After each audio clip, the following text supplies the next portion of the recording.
Para comenzar después ya con la parte oratoria. Le pedimos, por favor, que nos acompañe aquí arriba al señor Ministro de Salud, doctor Jorge Basso.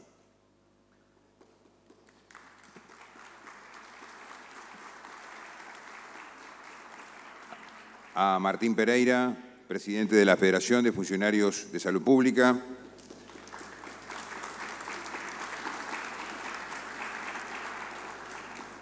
Al economista Daniel Olesker, asesor del Instituto Cuesta Duarte,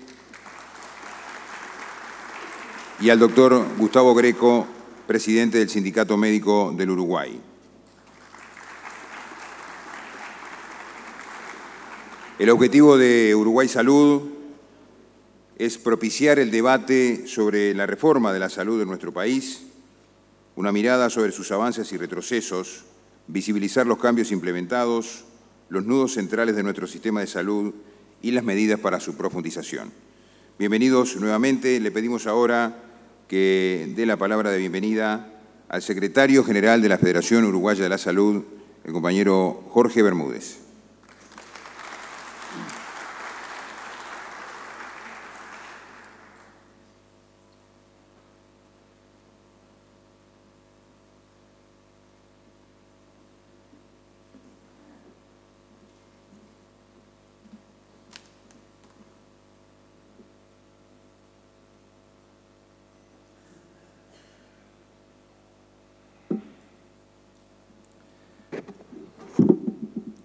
Buenos días a todas y a todos.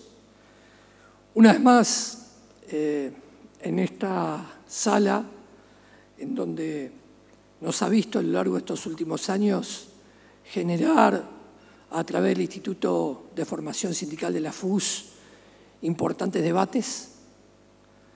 Hemos discutido desde temas internacionales hasta el permanente debate con respecto a la reforma del sistema de salud en el Uruguay. Nosotros queremos empezar, por supuesto, saludando a los invitados que nos acompañan, a los que nos acompañarán en el segundo panel, muy particularmente al movimiento de usuarios, representantes aquí presentes, y a los trabajadores, a los dirigentes sindicales, militantes que han hecho un esfuerzo muy grande en un proceso que ya lleva 78 días de lucha desde comenzado el Consejo de Salarios y donde nos preparamos como Federación Uruguaya de la Salud para, y esto lo queremos reafirmar también en la mañana de hoy, un paro general nacional, como lo resolvió la última Dirección Nacional. Esta actividad también la resolvió la última Dirección Nacional. El próximo jueves 20, de 8 a 15 en Montevideo, con la posibilidad que cada sindicato al interior defina las medidas para acompañar esa movilización que culminará a las 11 de la mañana con un acto en la puerta del Ministerio de Trabajo y Seguridad Social. Ahora bien, si esta Federación Uruguaya de la Salud no tuviera una riquísima historia de pensar y luchar, tal vez esto sería novedoso. Pero para la Federación Uruguaya de la Salud y para el movimiento sindical uruguayo, el pensar y luchar es parte de su identidad, de su seña de identidad. Por lo tanto, algunos pueden pensar, en medio de un conflicto, vos te pones a armar un panel de discusión sobre hacia dónde va o en dónde está parada hoy la reforma del sistema de salud en el Uruguay. Claro que sí. Porque nuestro conflicto, que es por salario y es por condiciones laborales, es también con esa pata estratégica, mirando la perspectiva de lo que para nosotros es una cuestión central en el proceso de avance de los cambios en el Uruguay, que repetimos una vez más, y no hasta el cansancio, lo repetiremos todas las veces que haya que repetir, parte de un proceso de cambios que no solo queremos que se detenga, si no queremos que se profundice. Y es imposible dejar de decir que cuando los procesos de cambio se detienen, el retorno son de las peores concepciones conservadoras que traen a los conjuntos de los pueblos pobreza, miseria, desocupación, marginación y exclusión de la vida social y política. Y eso lo estamos viendo en Brasil y lo estamos viendo en la Argentina. Por lo tanto, discutir cómo el Sistema Nacional Integrado de Salud hoy está parado, cuáles son sus carencias, cuáles son sus dificultades, cuáles son nuestras perspectivas con respecto a ello y cuál es nuestro papel como trabajadores, como usuarios, como pueblo en general en ese proceso, es indiscutible. Porque para nosotros la participación social, la participación popular es el elemento clave de todo proceso de cambio. Proceso de cambio que se detiene, proceso de cambio que se derrota, tiene que mirar hacia adentro y decir cuánto se vació de pueblo de participación popular para que ello ocurra. Porque el principal aliado de los procesos de cambio son los pueblos, es la gente, porque son parte de esos procesos de cambio. Y para nosotros, el Sistema Nacional Integrado de Salud es un elemento principal de ese proceso de cambios. No entendemos, nos cuesta mucho entender. Ver actores sociales y políticos de relevancia fundamental, tal vez ellos, candidatos a presidente de la República en los próximos meses, no dedicar una línea, a hablar del Sistema Nacional Integrado de Salud. Nos parece un error importantísimo. Nos parece que la fuerza política en el gobierno sepulta una bandera principal en medio de toda una serie de cosas que a veces uno las escucha pero no las entiende. Pero decir que este sector, que tiene casi el 3% del PBI del Uruguay, aquí hay un montón de gente que me va a corregir, así que la tiro con todas las dificultades que tengo, del 3% del Producto Bruto Interno del Uruguay destina en salud. Decir que hay 1.300.000 uruguayos que se atienden en el sector privado, que mueve al año 2.000 millones de dólares. Y el no ubicar este elemento en los principales de la agenda nos parece una equivocación. Pero sobre todo, porque el Sistema Nacional Integrado de Salud establece un elemento central que es la participación popular. Y nosotros celebramos que el Ministerio de Salud Pública, que la Junta Nacional de Salud esté en la campaña de salir a recorrer el país, a ver en dónde y cómo están esas juntas departamentales de salud o esas juntas locales funcionando, con problemas nuestros de los trabajadores a veces por carencias de organización, pero también con otros problemas. Con el problema de un sector empresarial que se resiste a que la salud sea un derecho social de la gente y se definen por la salud como mercancía. Y por lo tanto, a la hora de discutir con nosotros, nos hablan de un pedestal bien alto, parece Nelson Rockefeller, con perdón de la palabra. Pero a la hora de actuar, siempre tienen la mano presta para pedir que le mejoren una meta, que le paguen más por determinada cuestión, o se oponen a la coordinación de servicios en todo el país y seguir haciendo fortunas con la salud de los uruguayos.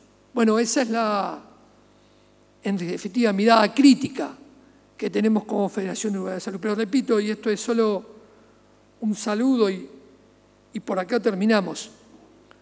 Para nosotros lo importante es luchar y pensar. Porque quien lucha sin pensar en un acto heroico puede recoger la mayor de las adhesiones, pero también la mayor de las derrotas. Y quien solo piensa, mirando la vida pasar, como militante social tiene poco que hacer y como filósofo capaz que le falta un montón. nosotros seguimos afiliados a la tesis 11 de que la realidad ya la hemos diagnosticado y con respecto al Sistema Nacional Integral de Salud la hemos sobrediagnosticado, como diría algún profesional de la salud. La cuestión es la transformación de la misma y ese proceso es continuo. Nosotros no decimos que a partir de aquí se inventa nada. Aquí hay un proceso que empezó antes de 2005. En el año 2003, la Federación Uruguaya de Salud en su 11 Congreso en Mercedes resolvió que es parte del problema, pero también parte de la solución. Y en ese camino estamos, de lucha con soluciones y por soluciones. Así que, gracias a todos. Sabemos que el esfuerzo en estos 78 días ha sido mucho. Sabemos que el esfuerzo que nos espera hacia la movilización del 20 también. Pero lo que sobre todo aspiramos, terminado nuestro conflicto, es a seguir multiplicando estos espacios de participación, de discusión. Por supuesto, nuestro compromiso a estar en cada uno de los encuentros regionales en todo el país y a seguir pensando que la reforma a la salud es parte, y termino casi como empecé, de ese proceso de cambios que no solo no queremos que se detenga, sino que se profundice con la participación ineludible de las grandes mayorías populares. A todos ustedes por venir hoy aquí, muchísimas gracias. Vamos por acá.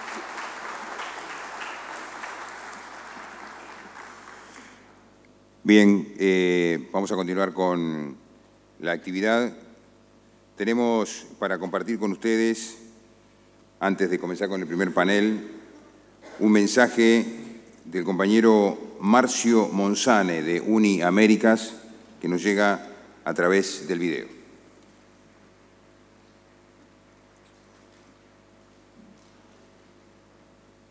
Nos gustaría desde Uni Américas enviar un saludo especial a todos los afiliados y afiliadas de la FUS. Sabemos que el momento es complicado en nuestra región, sabemos que la región pasa por un enfrentamiento a fuerzas conservadoras neoliberales. Miramos en nuestros vecinos Brasil y Argentina y sabemos que en Brasil hay un golpe institucional avanzado con la presión de Lula, y en Argentina la política del gobierno Macri con el pedido de apoyo al FMI no ha traído el resultado que ellos piensan que podía traer, porque la verdad lo que están haciendo es minimizar la importancia del Estado, intentar reducir la máquina del Estado. Esto puede llevar a desempleo, a menor consumo interno, a problemas de nuevas privatizaciones, y sabemos que la FUS juega un papel muy importante. Estamos acompañando y estamos compartiendo con ustedes el proceso de lucha de más de 75 días. Entendemos que el camino para cambiar ese escenario complejo en la región es exactamente hacer la lucha con los trabajadores y trabajadoras, y el ejemplo que nos da FUS es un ejemplo que tenemos que compartir con todos nuestros sindicatos en la región. Uniamérica está con ustedes, nosotros queremos apoyarlos, pero principalmente queremos utilizar la fuerza que ustedes tienen demostrado en nuestros sindicatos en todo el continente. Un saludo a todos. Ahí estaba el saludo de Marcio Monzane de Uni Américas a través de esta comunicación en video. Le pedimos ahora también en la parte de saludos el mensaje a Óscar Andrade, el secretario general del Sindicato Único Nacional de la Construcción y Anexos.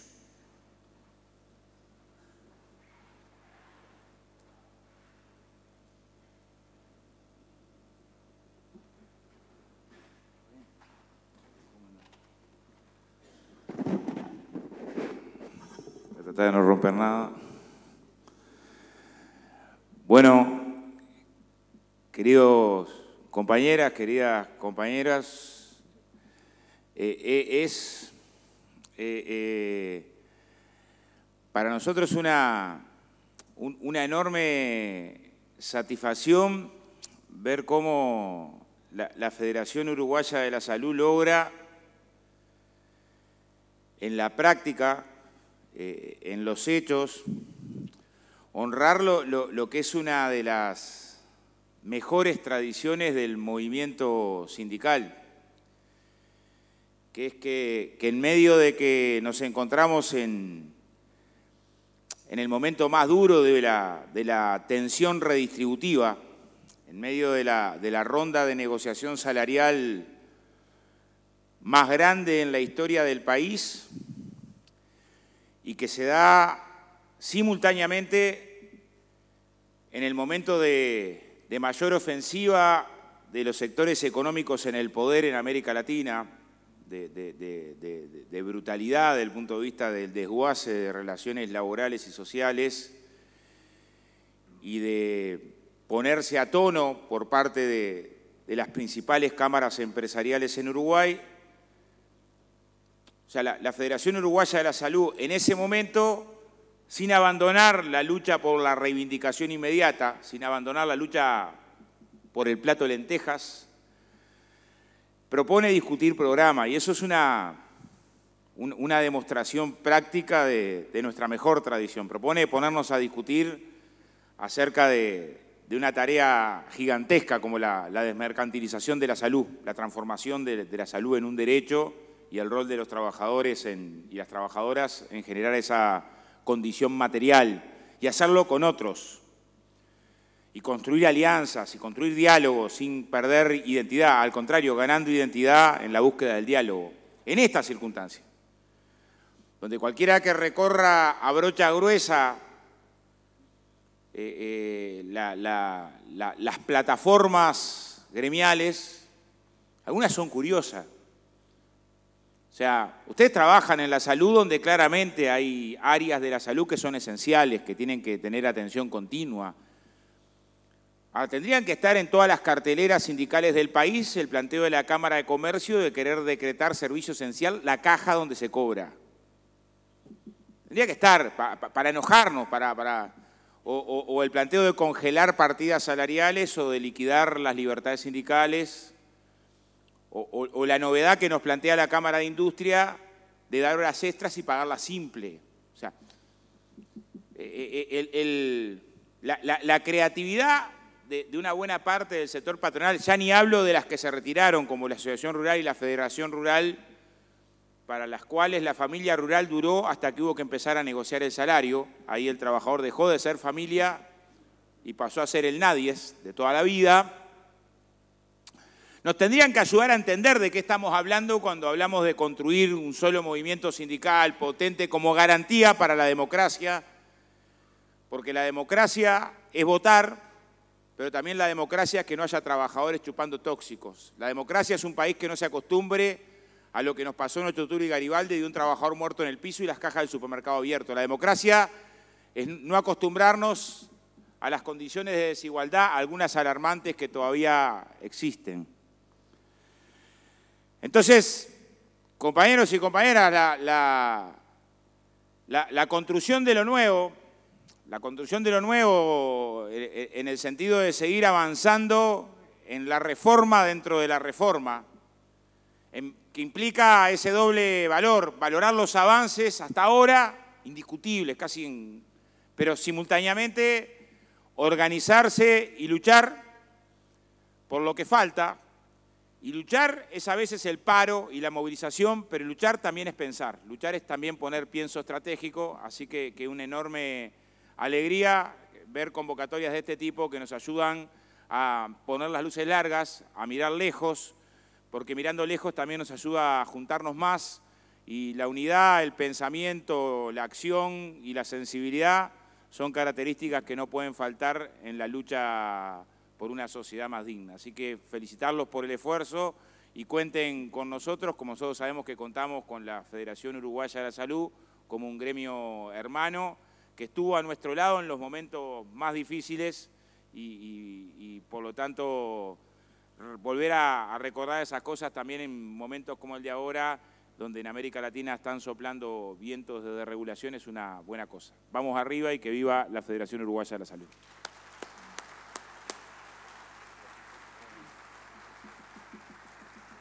Bien, para finalizar con los saludos, le pedimos por favor al presidente del PIT-CNT, compañero Fernando Pereira, que también haga un breve saludo a este encuentro.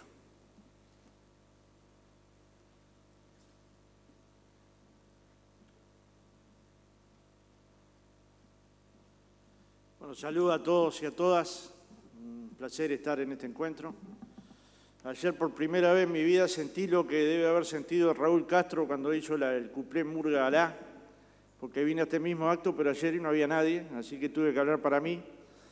Y bueno, el Fogata me convoca para 2 días y tuve que elegir y vine los 2 por la duda. Vine uno que hablé para mí y otro que hablo para ustedes. Bueno, igual nos conocemos con el Fogata acá, me parece 30 años o más. Estas cosas nos pueden suceder. Es un placer, un poco Andrade siempre debo hablar antes de Andrade, pero hoy no pude porque tenía otra reunión a las 9 y terminó un poco después que yo, porque pensamos más o menos lo mismo en algunos temas. Y entonces no nos vamos a aburrir diciendo lo que para mí es la historia del movimiento sindical. Mientras se está luchando, se está negociando. Y mientras se está negociando, se está luchando. Y al mismo tiempo se está creando, porque no me imagino un dirigente sindical actual sin estudiar al mínimo 2 horas por día o 3 horas por día para estar a la hora del debate en condiciones de darlo, a la hora de la discusión, de la negociación en condiciones de darlo.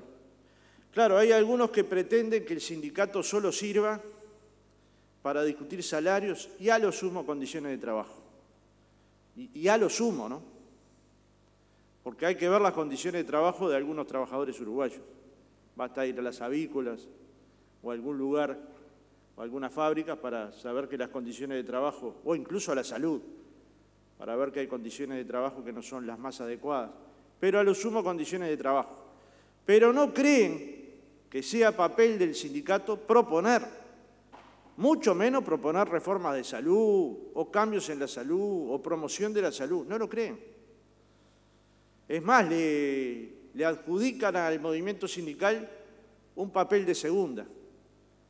Que esto lo piense la derecha, a mí me duele, me embroma, me complica la cabeza, es minimizar la acción sindical a lo mínimo. Pero me angustia cuando lo empieza a pesar la izquierda. Ya no es una preocupación, ahí es una angustia. Cuando vacilamos si la participación obrera es importante o no en los organismos de gestión del Estado, cuando no le damos las herramientas a la gestión de los trabajadores para que se puedan hacer de una manera, cuando hacemos un alarmismo brutal si se funda una empresa autogestionada, pero si se firma Pili, está todo el mundo conmocionado por la desgracia de Pili. Y hay que encontrar una solución de Pili. Ahí no se discute la gestión, si se perdieron 60 millones, si solo se apostó a un mercado que era riesgoso, no.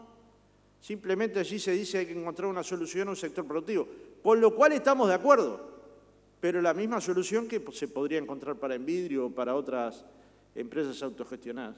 Eso me provoca angustia, no preocupación, no dolor, no. Entonces, en cierta medida lo que la salud hace, lo que la Federación Uruguaya de la Salud hace, y lo hace muy permanentemente, lo cual es raro en el mundo, ¿no? Yo he pasado sobre todo en la década de los 90, por muchas instancias formativas, y casi toda la instancia formativa era preparar el dirigente sindical para su reivindicación, pero nunca para su programa. Es decir, no hay un programa detrás. Por suerte, en un momento en el mundo cambió y alguien dijo el sindicalismo tiene que ser sociopolítico. Y ahí empezaron a poderse hacer propuestas de salud, de seguridad en el trabajo, de sector de productividad, de propuestas sobre el sector productivo. Y en el Uruguay tenemos la actitud que ha tenido la FUS y la Federación de Salud Pública de construir propuestas en materia de salud. Propuestas revolucionarias, porque, a ver, cuando hablamos de la reforma de la salud en el Uruguay, tal vez haya sido el cambio más redistributivo que el Uruguay tuvo. Hasta ahora, de 2005 para acá. Pero nadie grita el gol, ¿no? Es como el gol de Manga, había 1000 en el estadio. Pero nadie gritó el gol, porque fue un gol de 1000. 10 años después o 20 años después, ese gol lo habrán visto 500.000, como pasó con el gol de Manga, que todo el mundo estaba en un estadio que dice mi padre que había 1000 personas, más o menos por un día de lluvia. Entonces, la verdad es esta. Ahora, el problema es, ¿nos quedamos con que hicimos un gran avance o vamos por más? Porque siempre esta es la apuesta, ¿no? Lo mismo pasa en educación, ¿nos quedamos con que se duplicó el presupuesto educativo o vamos a lo que precisa cada niño del contexto crítico para superar su fase más negativa, que es que nació en un contexto que no le ha permitido tener la talla necesaria, ni el tamaño necesario, ni la alimentación necesaria en sus primeros 3 años de vida, vitales para el cambio, tanto en salud, como los compañeros acá ratificarán, como después para aprender. Y bueno, para mí la respuesta es que hay que encontrar el presupuesto que atienda a la educación en todos los contextos. Y en la salud lo mismo. Si hay una persona, no les voy a contar a ustedes, que está parada en la caja de los remedios para ver si compra 2 o 3, yo cada vez que voy a comprar veo esa discusión entre ¿llevo este o este? Esto nos puede suceder y no. Esté afiliado a la salud pública o a la privada. Entiendo que en la salud pública hay otra política, pero estando afiliado a la salud privada debería ser este un derecho adquirido. Bueno, esto es una dificultad. Imaginemos los trabajadores que les llamamos 20.000 pesitas, pero hay 15.000 pesitas y hay 10.000 pesitas. Los 10.000 pesitas que son menos son casi todos trabajadores informales, pero que existen, viven y luchan. Y obvio que si van a la mutualista no tienen con qué pagar. Y a veces tienen FONASA por aquí, por allá. Entonces, me parece que cuando la FUS coloca la discusión de la salud en términos de derecho del usuario, sale de lo corporativo. Pues claro que hoy era más fácil para la salud discutir convenio colectivo. Y lo está discutiendo, lo está procesando. Yo parto de la base de que la FUS hizo un convenio que con el tiempo, como todo en Uruguay, va a demorar unos 20 o 30 años en que se reconozca que esos convenios son revolucionarios, que es colocar la formación de los trabajadores como puntal salarial. Es decir, cuanto más se forme un trabajador en un área específica de trabajo, ese trabajador va a poder tener mejores condiciones. Y es inevitable discutir que los cambios científicos tecnológicos en todos los sectores, pero también en la salud, tienen que venir acompañados de un sistema de formación profesional que les permita seguir trabajando en el sector en el que están. Y esto es también para magisterio, y esto también es para la construcción, y esto también es para la industria, y esto también es para el comercio. Y ni que hablar para el sector de las nuevas tecnologías. Entonces, empezar a vislumbrar que en los convenios colectivos hay una parte salarial que está atada a los niveles de formación profesional, a la finalización de ciclos, a que esa persona tenga ganas de seguir estudiando después que lo hace, porque como se ha demostrado en varias ocasiones, quien termina un ciclo escolar, quien termina un bachillerato, muchas veces se engancha para hacer otra carrera, y una persona cuanto más educada y culta es, mejores condiciones de vivir en sociedad tiene. Entonces, claro que acá hay unos cambios que de repente a la luz del recibo salarial hoy no son sustanciales, aunque no son poco importantes. Como decía un amigo, algo poco importante es aquello que nadie lo quiere cobrar. Y como sé que los que se inscribieron son miles y miles y miles, es que efectivamente fue importante. Ahora, si es importante para la FU, todos los demás sindicatos de esto los deberían mirar con especial atención, con mucha especial atención, sobre todo aquellos sectores que les está entrando tecnología por todos lados, ¿no? Porque dicen, la revolución 4.0 va a llegar al Uruguay en forma más... No, ya llegó, muchachos. Hay cientos de millones de importación de alta tecnología en el Uruguay en los últimos años. Cientos de millones que están ubicadas en el agro. Claro, en la ciudad tendemos a pensar que el agro es un tractor viejo y un arado viejo atrás.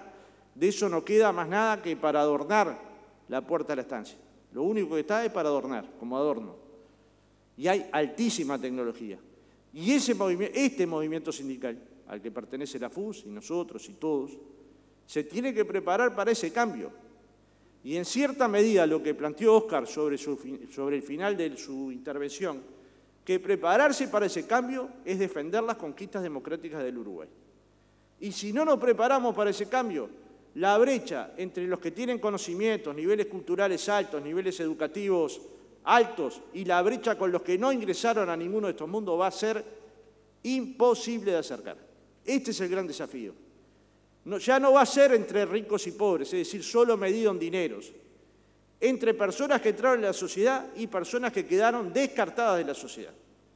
Sin conocimientos informáticos, sin lectoescritura, sin acceso a la cultura. Y este es el dilema ético que tiene el movimiento sindical.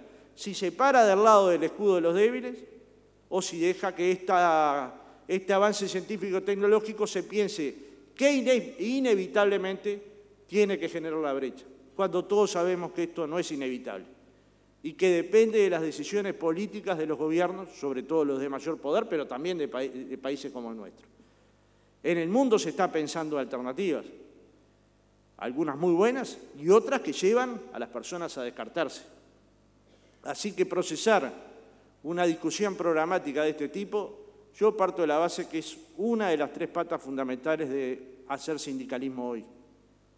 Una, naturalmente, es la reivindicativa, otra, naturalmente, es pensar en los trabajadores integralmente, y ahí está la parte educativa, la parte cultural, la parte de las vacaciones, la parte de la solidaridad y otras tantas cosas que hacen los sindicatos, y otra, pensar el Uruguay del futuro y el mundo del futuro. Desde un país de 3 millones, pensar en el mundo siempre cuesta mucho, pero es inevitable, es absolutamente inevitable. Con lo cual, digamos, colocar hoy en este debate a personalidades como las que he visto acá, muchas de las cuales estuvieron en la primera reforma de la salud, con el ministro de Salud Pública, es un intercambio fundamental. Uruguay es un país de diálogo. Es tan importante luchar como dialogar socialmente. Es equivocada la tesis que plantea que el diálogo social es contraria a la lucha de los trabajadores. Nunca lo fue ni lo será. A veces del diálogo surgen múltiples acuerdos y a veces no. Y cuando no hay acuerdo no le voy a explicar a la FUS lo que es luchar. Es más, creo que la consigna que más ha quedado grabada en la gente es la FUS en lucha, ¿no? Y es porque es un sindicato que ha luchado incansablemente. Y si uno es un trabajador de la salud, de cualquier mutualeta del Uruguay, solo tiene un lugar donde estar. Se llama la FUS. No hay caminos alternativos a la FUS en Uruguay. No hay. Muchas gracias.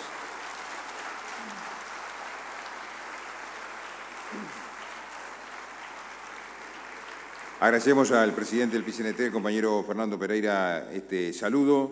Y ahora sí, para comenzar con el encuentro Uruguay Salud, en el marco del primer panel, le pedimos que haga uso de la palabra el doctor Jorge Basso, ministro de Salud Pública. ¿Están por allí los micrófonos? ¿Ya están prontos? Ahí va. Bueno, buenos días a todas y todos. Un saludo muy especial a la Federación Uruguaya de Salud por esta iniciativa.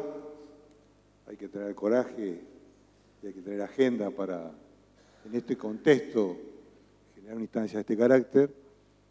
Un saludo también al presidente del PCNT, a los representantes sindicales, a quienes me acompañan en el panel, todos compañeros de larga data que ahora están al frente de instituciones y organizaciones sindicales, de médicos y no médicos. Bueno, en realidad, tratando de ser lo más breve posible, pero tratando de aportar desde la función que nos compete, cómo estamos viendo estos años de funcionamiento de la reforma sanitaria, estos primeros 10 o 11 años de la reforma sanitaria. Lo primero que quiero expresar es que tenemos rumbo, tenemos estrategia, sabemos lo que queremos. Y este no es un tema para nada menor, en procesos tan complejos, históricamente complejos en la humanidad, de hacer cambios estructurales en la salud. Siempre decimos, la salud es el paradigma de la complejidad. Cualquier respuesta sencilla seguramente no es correcta. Y básicamente porque hay mucho dinero y hay muchos actores, y cada uno obviamente, desde su punto de vista, dice su opinión. Pero tenemos rumbo. Uno podrá decir, bueno, bien, pero yo quiero saber qué avanzamos en ese rumbo, cuál es la velocidad que tiene esta reforma.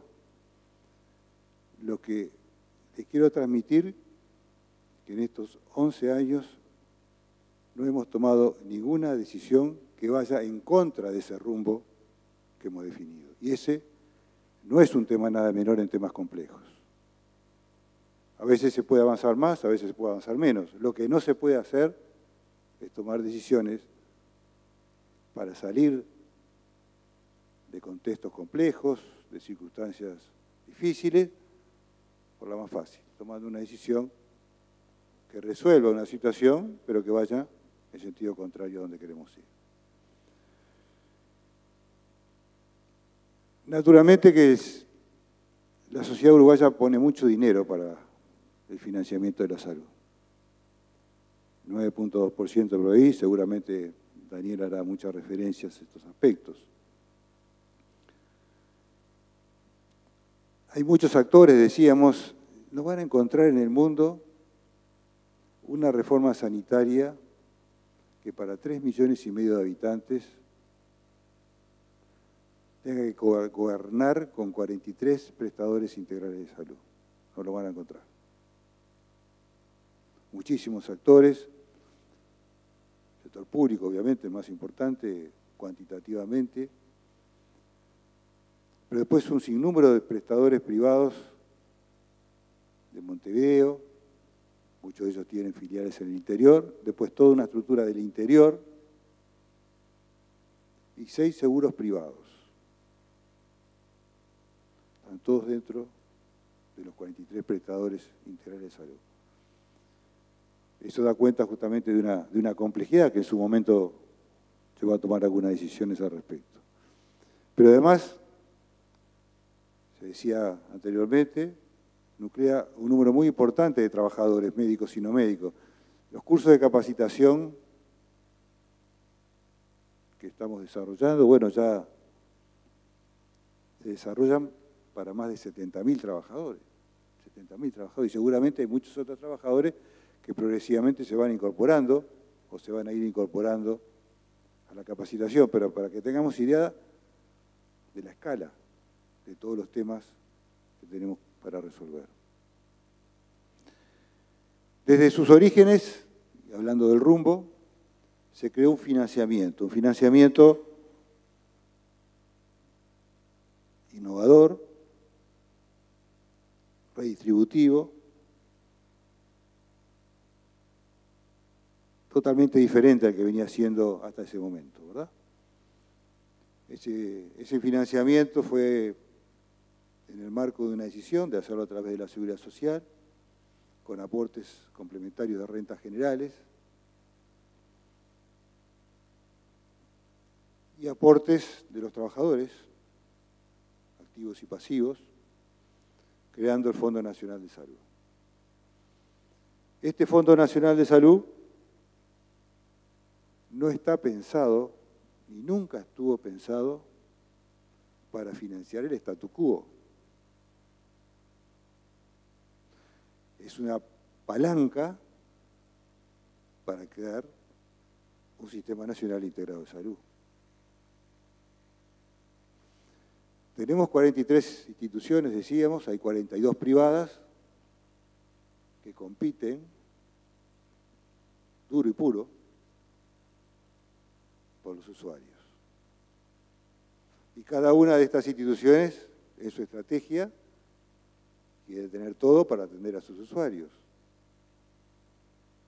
Infraestructura, equipamiento, recursos humanos, etcétera, etcétera, etcétera.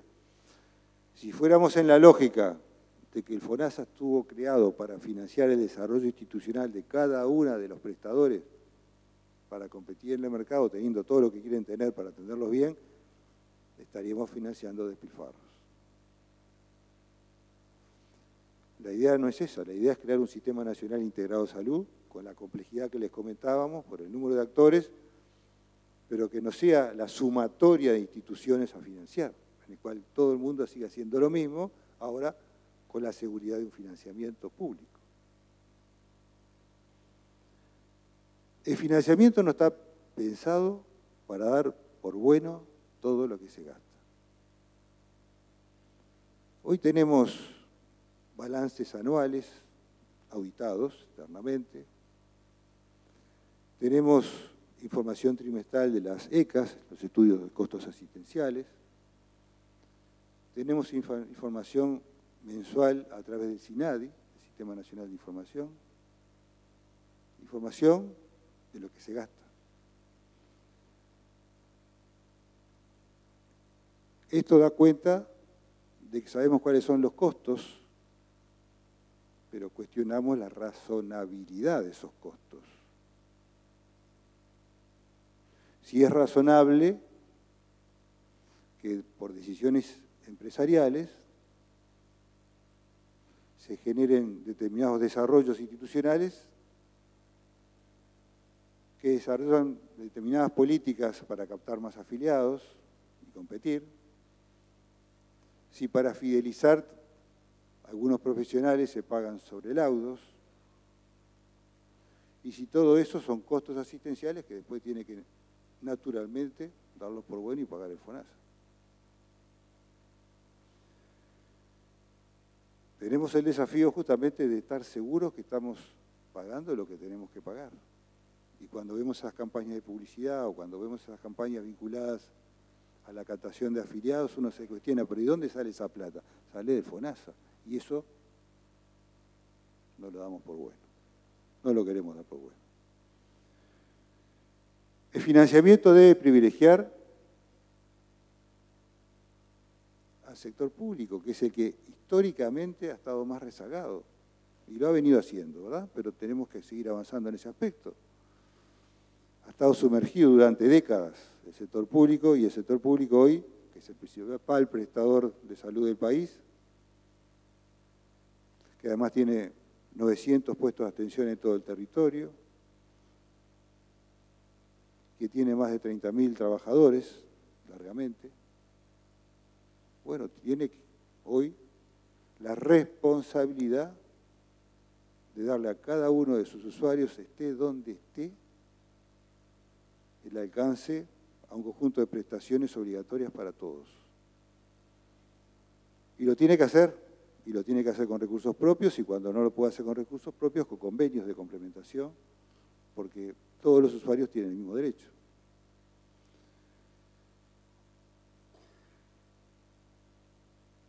El financiamiento debe apoyar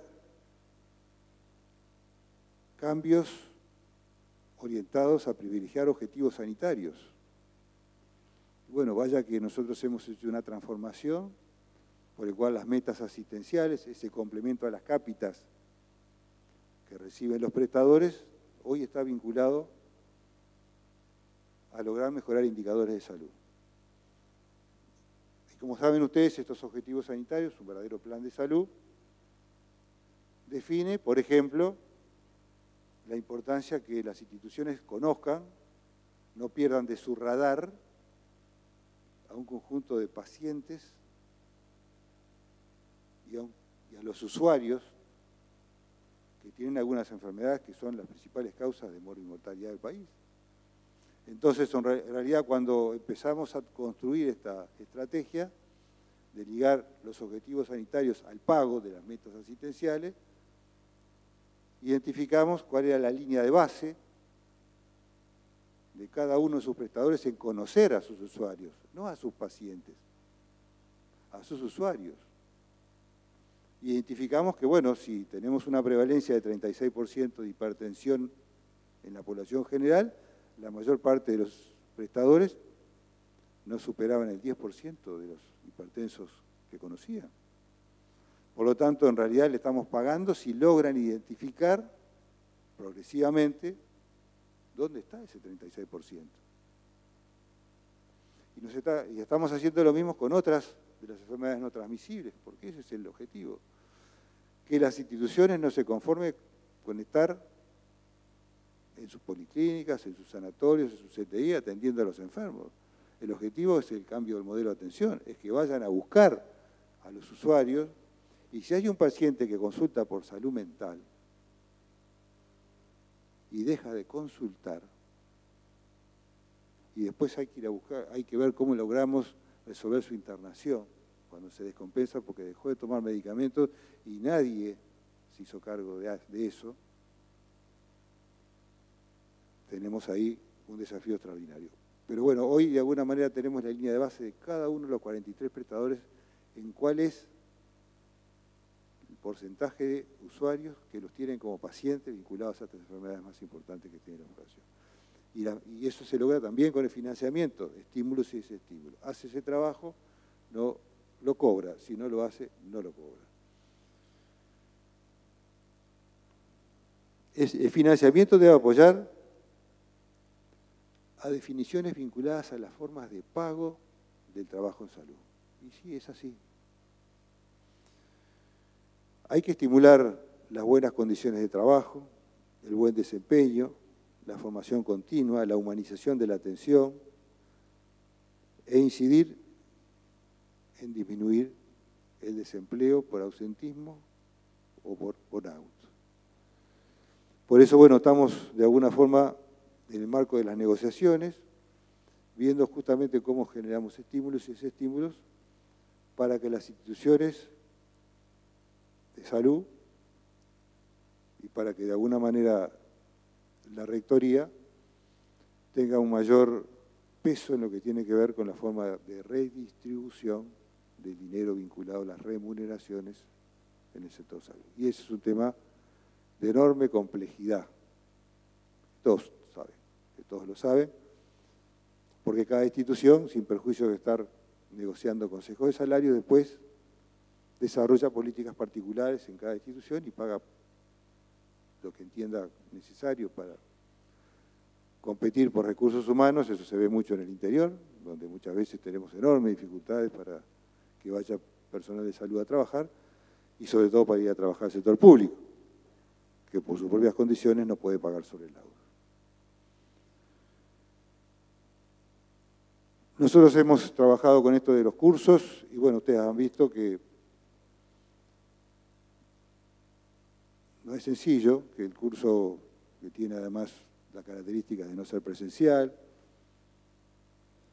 que trate justamente de trabajar en temas que habitualmente no se desarrollan en las instituciones formadoras de recursos, o que no son abordadas por las sociedades científicas. Bueno, incorpore temas vinculados al trabajo del equipo, el conflicto de intereses, la relación equipo de salud-paciente, cambio de modelo de atención, judicialización de medicamentos. Y estos cursos, bueno, de alguna forma se están haciendo con funcionarios del Ministerio de Salud Pública que no cobran un peso por generar la masa crítica para la elaboración de los cursos. Solo se contrata a algunos actores, los que lo hicieron ya saben, que teatralizan situaciones o que de alguna forma hacen que el mismo sea más entretenido y sea más adecuado. Pero lo estamos haciendo a la uruguaya, gasolero, sin gastar más de lo necesario para que, digamos, que estos cursos de alguna forma se consoliden. Hoy sabemos, a partir justamente de la concepción de centrar el Sistema Nacional Integrado de Salud en el usuario, y bienvenido a la participación de usuarios organizados en esta instancia, tenemos las encuestas de satisfacción que cada uno de los prestadores tiene que hacer a sus usuarios cada 2 años. Y si pudieron entrar en la página web o vieron la información correspondiente, si bien hay mucha dispersión, tenemos identificado cuáles son los problemas desde la vista del usuario, porque eso es importante, cómo lo ve el usuario. En definitiva, ese es el centro de nuestra preocupación. Y razonablemente, el nivel de aceptación va entre el 80 y el 95% de los usuarios consultados. Y hemos llamado a cada una de las instituciones en los cuales los usuarios manifiestan niveles de desconformidad sobre algún componente para ver cómo lo van a resolver. ¿Cómo lo van a resolver? ¿Qué van a hacer? Que está vinculado a algunos temas referidos al tiempo de espera, el acceso a algunos especialistas, lo que sabemos todos, para de alguna manera, bueno, sintonizar con este proceso de cambio. Pero, reitero, sabemos las fortalezas y debilidades de cada institución. Paralelamente tenemos que decir algo, porque se ha instalado una cultura que no es ingenua, ni cayó del cielo, de calidad de atención es la hipermedicalización que tiene la población. Tenemos una población hipermedicalizada. Todo el mundo anda con empastillado. Y eso no hay ninguna evidencia en el mundo que tenga que ver con calidad de atención. Y hay mucha cultura instalada que si yo no voy al consultorio y el médico me da todos los medicamentos, médico general y todos los especialistas, ¿no? Con lo cual, si no tenemos médico referente, tenemos un conjunto de prescripciones, muchas veces con la problemática después de los efectos secundarios, ¿verdad? Que ya en el primer mundo es la segunda causa de muerte, ¿no? Además tenemos una expectativa mayor, la gente vive más, tiene más enfermedades crónicas, el médico referente y el equipo de salud referente es clave, es clave. Pero hay una concesión que si yo no llego al especialista, no estoy bien entendido. Y que el equipo básico de salud y el médico general es un trampolín para llegar al especialista, se ha generado una cultura. Entonces, en realidad, el gran problema que tenemos es cómo logramos fortalecer el primer nivel de atención, el equipo básico de atención, y evitamos la sobreutilización de especialistas, porque si no, el problema es que faltan especialistas. Y puede ser, obviamente, que en alguna zona del país tengamos esos problemas vinculados a los sistemas de remuneración y a las características que tiene nuestra conformación social, ¿no? De centralizar en Montevideo en la zona metropolitana. Pero fuertemente el problema que tenemos es que lo que no resolvamos en el primer nivel de atención lo trasladamos a la sobreutilización de especialistas, y el especialista, que es muy importante, digo esto porque tengo algún especialista cerca además, que es muy importante para lo que tiene que hacer, no maneja bien la incertidumbre clínica y en general pide más cosas, eso está comprobado a nivel mundial,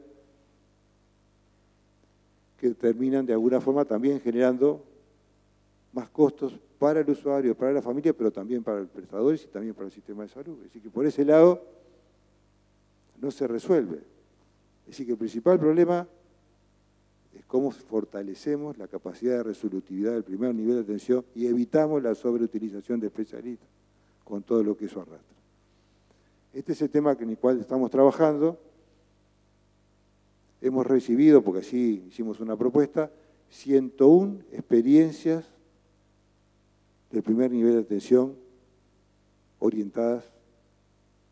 Acá hay un equipo, porque el primer nivel de atención no es el médico aislado, no es el médico solo, es un equipo, y que salgan justamente de la atención exclusivamente a demanda, que trabaje justamente con una población de referencia, que trabaje en prevención, en promoción, que si aparece, reitero, un enfermo con una patología crónica, no se pierda, que si deja de consultar, alguien se preocupe de ver qué pasó, cambie el modelo de atención. Y hemos recogido 101 experiencias que le estamos evaluando, porque vamos en esta línea a un proceso de acreditación de buenas prácticas en el primer nivel de atención, con la idea justamente de identificar calidad de atención con esas buenas prácticas, de modo tal de que, sin perder el rumbo, definamos con precisión el concepto de calidad. Porque calidad, reitero, no es mejor hotelería exclusivamente, no es mejor cantidad de médicos, no es mejor cantidad de medicamentos, no es mejor cantidad de equipamiento sofisticado. Ese más no tiene absolutamente nada que ver en salud con los conceptos de calidad. Y vamos también a la acreditación de las maternidades. Tenemos muchísimas maternidades, más de 70 maternidades en el país, la mayoría de ellas sin anestesista de guardia.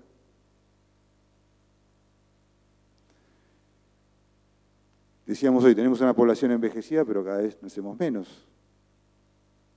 Por lo tanto, cada embarazada y cada recién nacido, que siempre es fundamental para cualquier país, en este país es particularmente un desafío extraordinario de buena calidad de atención. Entonces vamos a un proceso de nueva acreditación de maternidades también como sinónimo de calidad de atención. No quiero dejar hacer referencia a la lucha que estamos teniendo con el sobreprecio de algunos fármacos y que no está habitualmente en la agenda del debate en la salud. Ahora lo estamos incorporando porque les tengo que comentar, ustedes ya lo saben, pero que la principal industria que da márgenes de ganancia es la industria farmacéutica. Ya está superando la industria armamentística. Y claro, en realidad la industria farmacéutica hoy se está dedicando fuertemente a generar medicamentos innovadores, se le llama así, que tiene una patente de 20 años, con lo cual hay un solo proveedor durante 20 años, para el tratamiento de algunas enfermedades, pero particularmente para el cáncer y particularmente para el cáncer avanzado. Particularmente para el cáncer avanzado, porque naturalmente los costos de investigación son menores, porque la sobrevida estimada es menor, y porque el tema de la muerte, estimados, el tema de la muerte en nuestra sociedad se vive con un particular dramatismo, y bueno, muchas veces estamos hablando de incorporar medicamentos con una sobrevida media de 5 meses, y es un tema complejo, es un tema complejo. Y atrás de esos 5 meses hay costos que, bueno, que de alguna forma son insostenibles para cualquier sistema de salud en el mundo, y particularmente para un sistema de salud que tiene que definir prioridades, porque los recursos finitos exigen definir prioridades con un criterio sanitario. Este es un debate, ustedes saben, tuvimos hace poco una mesa de diálogo con el Poder Judicial, con actores de la academia y con referentes del continente, pero no es un tema menor, porque nosotros tenemos un Fondo Nacional de Recursos, creado en 1980, fíjense en qué fecha, 1980, pero que recién en el 2006, en el marco de la reforma, comenzó a financiar medicamentos. Antes no se financiaban medicamentos, solamente procedimientos. Y bueno, obviamente estamos haciendo un enorme esfuerzo para que el acceso a la salud obviamente no tenga nada que ver con la judicialización. No es concebible para un sistema de salud apostar a que la judicialización sea la forma de ingreso de prioridades asistenciales y sanitarias. Finalmente, quiero hacer referencia a que todo este proceso de transformaciones que nos estamos planteando en el financiamiento requiere, las políticas sanitarias requiere de una rectoría, de un Estado moderno, eficiente, no gordo, delgado y ágil, y por lo tanto estamos haciendo enormes trabajos dentro del propio Ministerio de Salud para modernizar su funcionamiento. Tenemos un conjunto de sistemas de información como nunca había tenido el Ministerio, gracias a GESIC, 43 sistemas de información.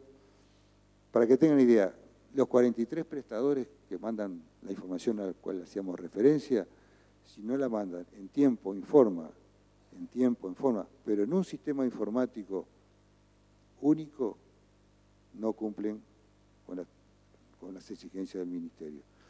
Porque antes teníamos un ejército de gente para tratar de transformar esos datos en información. Ahora la información viene a través de sistemas informáticos y tenemos el gran desafío de tener fortaleza en la masa crítica para analizarla. Tenemos además todo un sistema de fiscalización que cruza información, que permite ir a ver aquella información que hace ruido.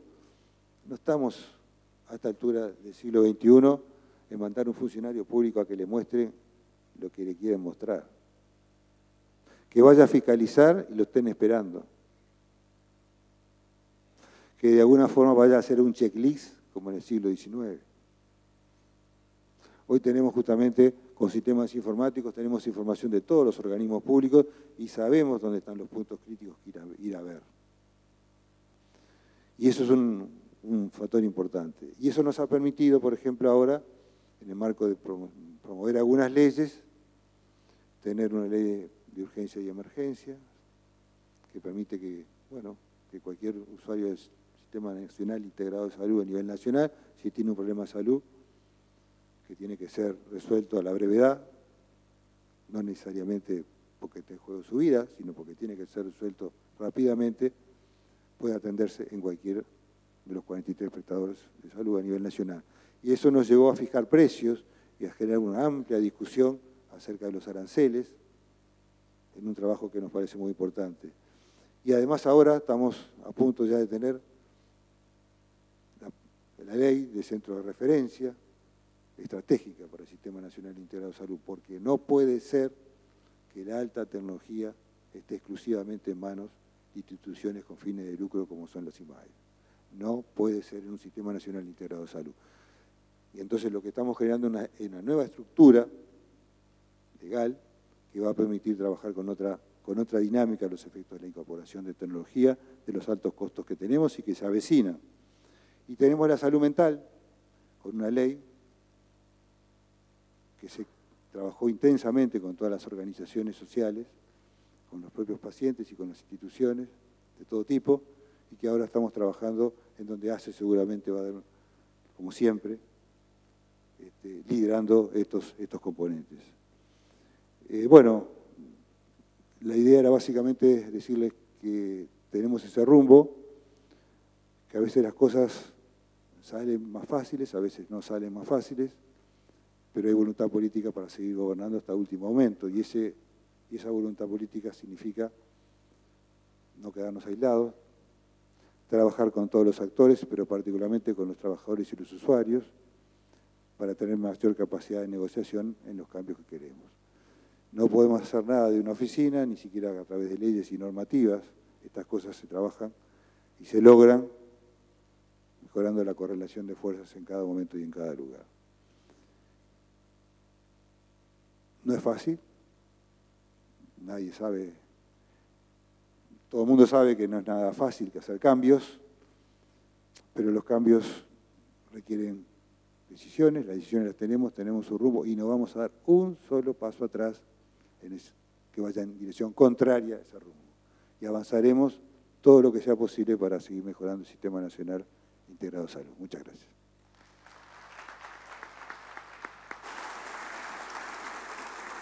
Agradecemos la palabra del Ministro de Salud Pública, doctor Jorge Basso, y además lo excusamos porque sabemos que tiene otras actividades, seguramente se tiene que retirar de esta actividad de hoy. Le pedimos ahora que haga uso de la palabra a Martín Pereira, presidente de la Federación de Funcionarios de Salud Pública.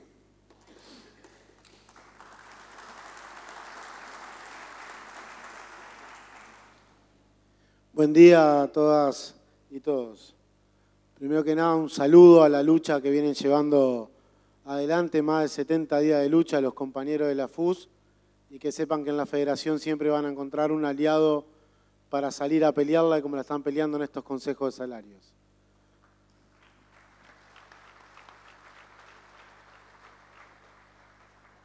Nos tocó acompañarnos en el norte del país, una muy buena movilización, y viendo cómo en el norte del país es más lejos la salud. Como decía el ministro, todo se centra en Montevideo y hay que ver la realidad del interior del país, y eso es un paso que la reforma y el sistema tiene que avanzar. Tiene que avanzar a que la atención sea igual para todos los uruguayos, viva cerca de Montevideo o viva en la otra punta del país. Eso es un debe que tenemos cuando hablamos de la reforma y los avances de la reforma. No solo la lucha por salario, y no nos da vergüenza decir que hay que pelear por nuestro salario y por nuestras condiciones laborales, pero también ese es el programa, también es cómo avanzamos en este sistema de salud que los trabajadores defendimos en su creación y seguimos defendiendo. El propio PIT-CNT hemos hecho propuestas a todos los actores y todavía queremos sentar a discutir esas propuestas que tenemos los trabajadores. La eliminación de los tickets, la fijación de los precios en la complementación para que no haya lucro y el mercado no sea el que mande. Todo eso tenemos que seguir avanzando y hemos hecho más de 21 propuestas al Poder Ejecutivo y no hemos tenido la respuesta todavía ni la mesa para sentarnos a discutir, no solo cuando estamos en conflicto o en un consejo de salario o por una particularidad, sino en pensar la reforma años hacia adelante. Ninguna reforma se mide en 5 o 10 años si no tienen un espacio más prolongado de medir. pero hemos entrado en una meseta en la reforma que tenemos que salir y seguir avanzando. La fuerza política quiso llamar hacia una segunda reforma a discutir. Creo que faltó involucramiento con los actores sociales, faltó ir a hacer asambleas con usuarios y con trabajadores en cada departamento para discutir. Si no se involucra a los actores principales del sistema, como somos trabajadores y usuarios, es muy difícil. Si ACE, como prestador principal del sistema, no tiene mayores fortalezas y sigue siendo el que tiene plata y financia al sector privado, tampoco vamos a avanzar. Que tenemos que tener autocrítica en ACE las cosas que pasaron y que estamos en la picota pública diariamente por la mala gestión, hay que hacerse cargo de eso, pero mirar hacia adelante. Hay un directorio nuevo, se ha cambiado, hay que intentar avanzar y potenciar a ACE. Tenemos que dejar de ser el rico que paga para financiar mutualistas que se están por fundir. La FUS lleva adelante una campaña de firmas, de una auditoría y que nos parece clave saber en qué se gasta la plata de los privados.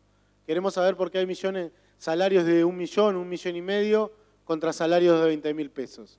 Eso no puede pasar más. Hay que topear los salarios. El ministerio, y acá con el ministro presente, tienen que tener una rectoría más fuerte y tenemos que avanzar en tocar esos callos que no se tocan y que son transversales a todos los partidos políticos, porque la corporación no tiene bandera política. La corporación piensa en ellos y en nada más. Hace unos días, la corporación de un departamento envía una nota a las autoridades planteando la gran dificultad que tenemos es el TOCAF y la plata que generamos tiene que quedar para nosotros y no para los otros médicos. Textuales palabras en una carta enviada a las autoridades. Eso quiere decir saltearnos toda la legislación para que el lucro me lo quede yo y no se lo queden otros. Esas cosas no pueden pasar. No puede seguir pasando que a 12 años de una fuerza política estas cosas no las haya resuelto. Los trabajadores siempre estuvimos atrás de la reforma y para defenderla. Pero también tenemos que tener eco cuando hacemos nuestros reclamos en el Poder Ejecutivo. Fue un trabajo en conjunto con el sindicato médico, con la FUS, la Federación, los compañeros de usuarios a nivel nacional, trabajando y discutiendo las propuestas que llevamos. Queremos discutirla y queremos ver qué pasa, porque el sistema no puede seguir como está. No puede haber más salarios de 20.000 pesos que compañeros que dejan el lomo. No puede haber trabajadores haciendo 12, 18 horas, porque nadie va a querer que un compañero lo atienda con 16 horas de trabajo. Mentira que lo vamos a atender de la misma manera con 16 horas a que si pudiéramos tener un trabajo solo con un salario digno. Son cosas que hay que discutir, el topeo de los salarios. ¿Hasta cuándo salarios que son obscenos comparado con la media de los trabajadores de la salud? ¿Hasta cuándo va a seguir pasando eso? ¿Hasta cuándo va a haber cargos que tendrían que ser presenciales y que se atienden por teléfono y que todos lo sabemos y no hay una pata arriba de eso para controlar eso? Acá no hay trabajadores de la salud pública, trabajadores de la salud privada. Acá somos trabajadores de la salud. Tenemos que llegar a un estatuto único del trabajador de la salud, a un laudo único del trabajador de la salud. No puede ser que el mercado diga dónde hay profesionales o no, porque las mutualistas tienen la posibilidad de decir cuánto querés cobrar la guardia y se lleva el recurso humano calificado. El recurso humano calificado que se forma en nuestra universidad pública. ¿Por qué no exigir que tenga que haber atención en el sector público, en el interior del país, después que son formados? Tiene que haber políticas de romper esos guetos que hay en algunas profesiones que siempre, si miramos, son los mismos apellidos que se repiten y que no hay una apertura a la formación de profesionales de la salud para lograr atender. Uruguay es un país muy chiquito, no podríamos tener las dificultades que tenemos. Tenemos un sistema de salud que lo tenemos que defender. Miremos Argentina. ¿Hay que recortar? Recortamos el Ministerio de Salud. Impensable. Miremos Brasil.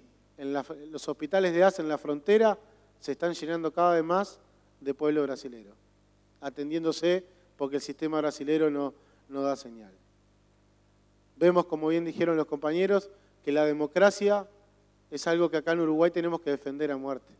con las discusiones que tenemos entre todos los actores, movimiento sindical, sector político, movimientos sociales, hacen rico al Uruguay en la democracia que tenemos. Y no es algo que estemos curados de espanto. Miremos los vecinos y nos daremos cuenta. Miremos un poquito más arriba Paraguay y el golpe en Brasil. No es algo que pase. Lo que está pasando hoy en día con los militares acá, se está intentando atacar y algunos quieren llegar al poder por cualquier medio. Y tenemos que preservar la democracia, que como bien dijo Óscar, no es solo votar, sino acceder a leyes que contemplen a los menos beneficiados.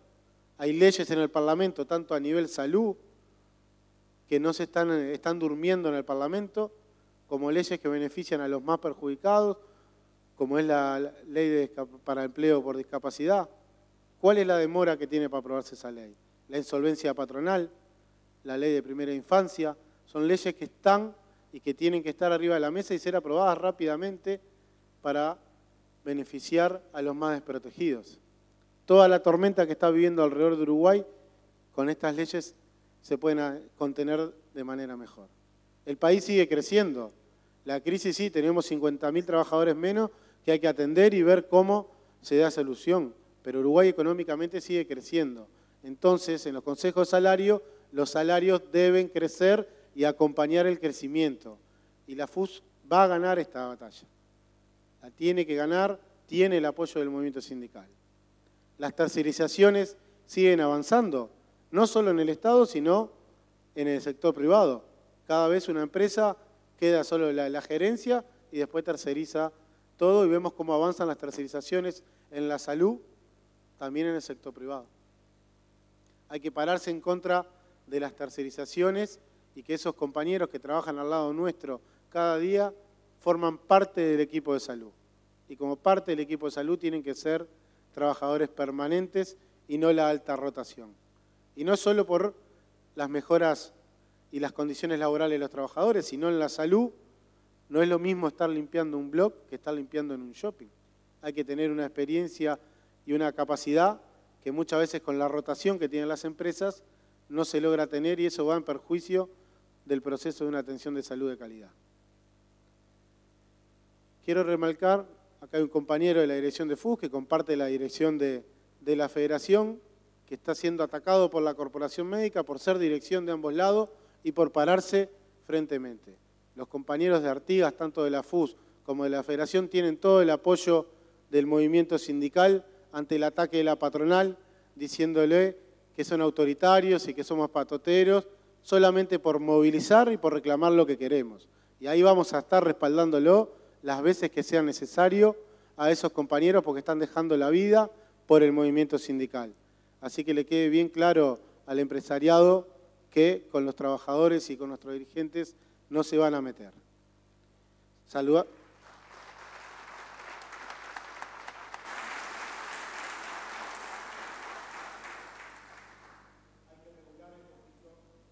Hay que regular el conflicto de intereses.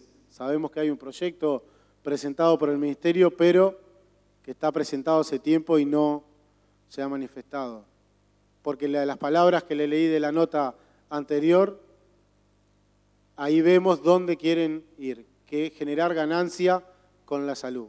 No puede haber una salud de primera y una salud de segunda. Todos debemos tener los mismos derechos y esas leyes se deben aprobar inmediatamente. Y por último, felicitar a toda la Federación Uruguaya de la Salud por la lucha que viene dando y que la vamos a ganar en conjunto con toda la FUS y el PIT-CNT atrás. Y que quede claro, acá hay un solo movimiento sindical y es el PIT-CNT, es la FUS y los sindicatos de base de la FUS. Gracias, compañeros.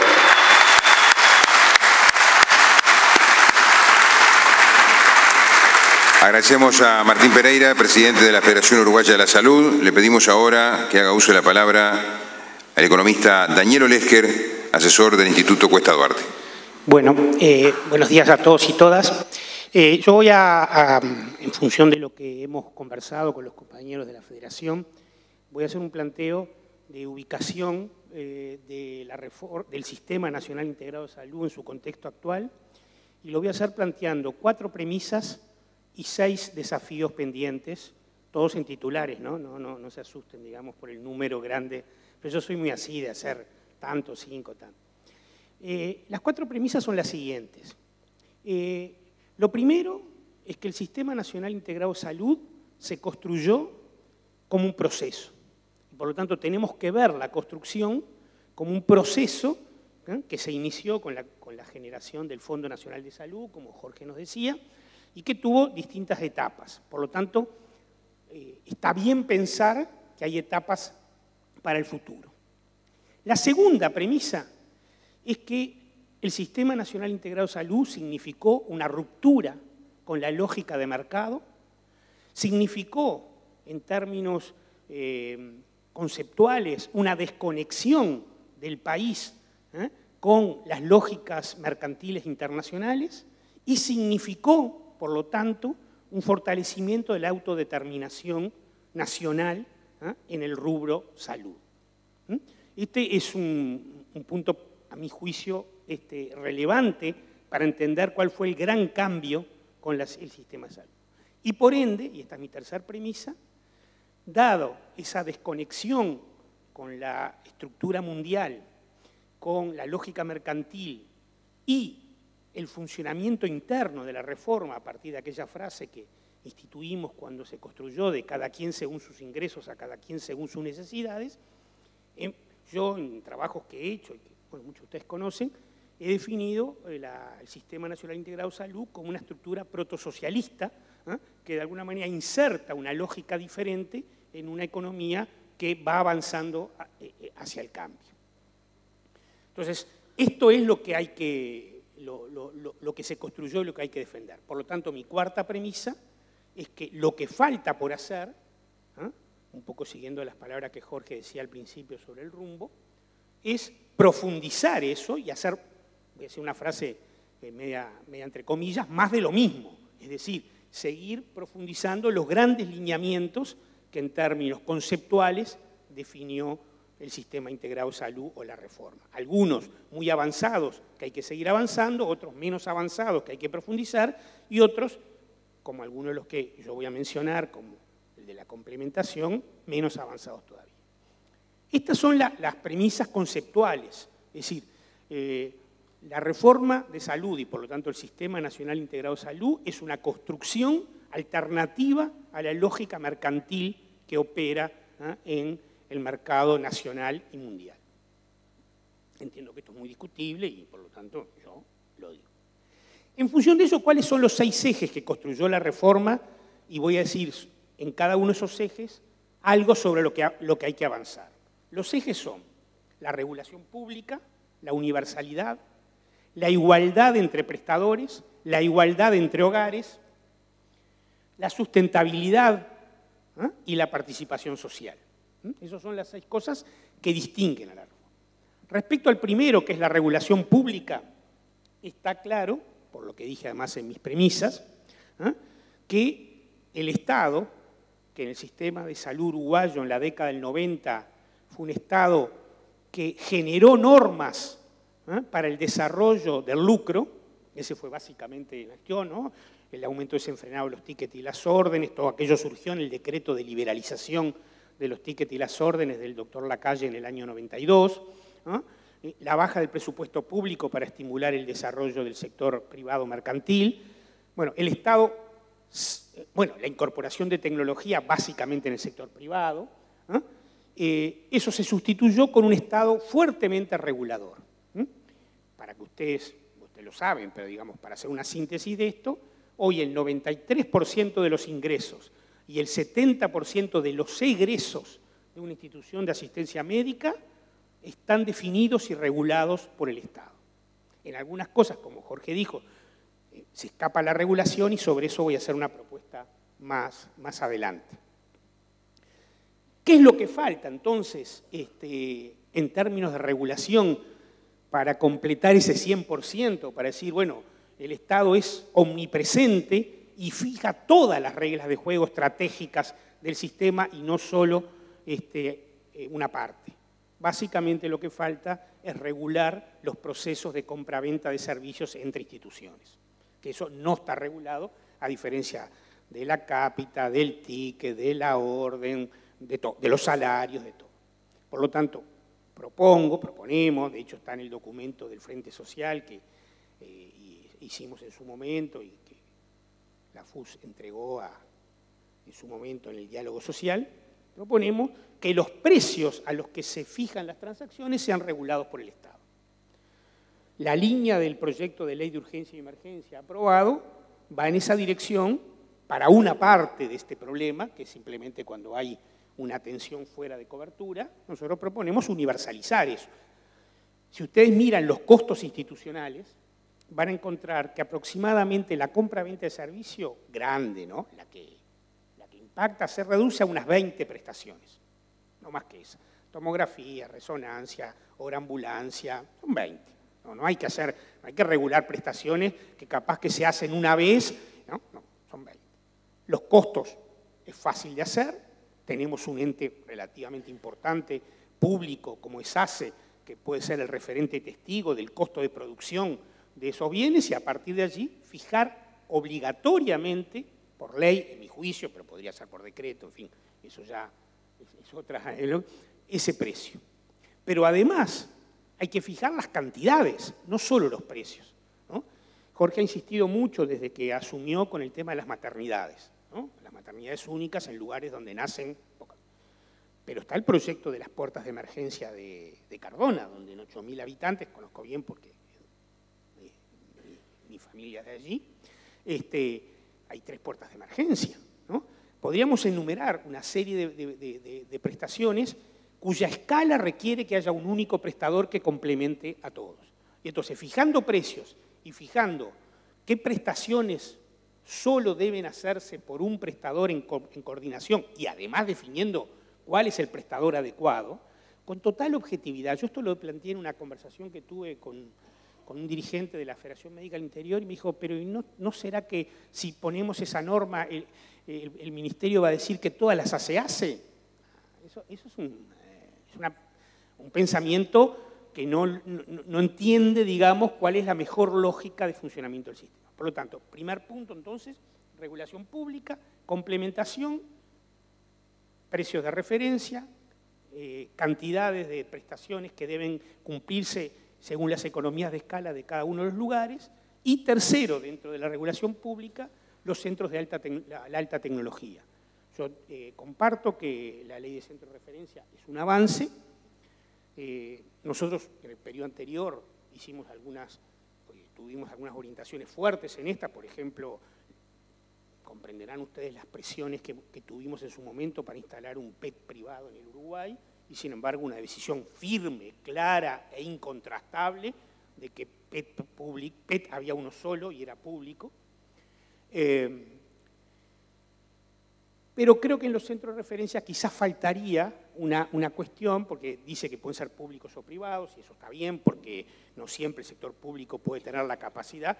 Lo que quizás debería decir es que si hay una presentación para un centro de referencia y hay un público y un privado, la prioridad es del público, ¿no?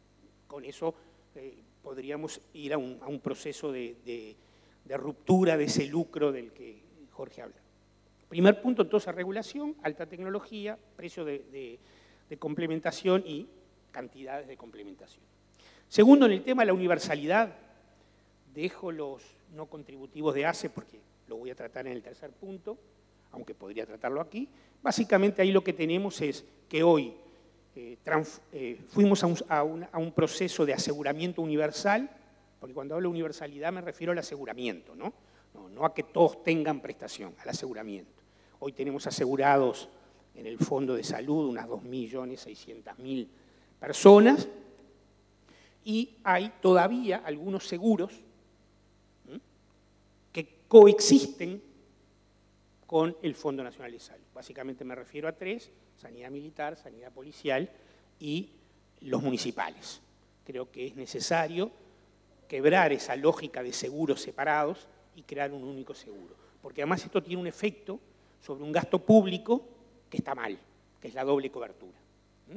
Hoy tenemos más de 200.000 personas, doble cobertura pública, ¿no? Si alguien quiere tener doble cobertura y paga de su bolsillo la segunda cobertura, no es un problema de la política pública, digamos, ¿no? Eso está mal, pero no es una decisión sola. Pero hay cobertura pública doble.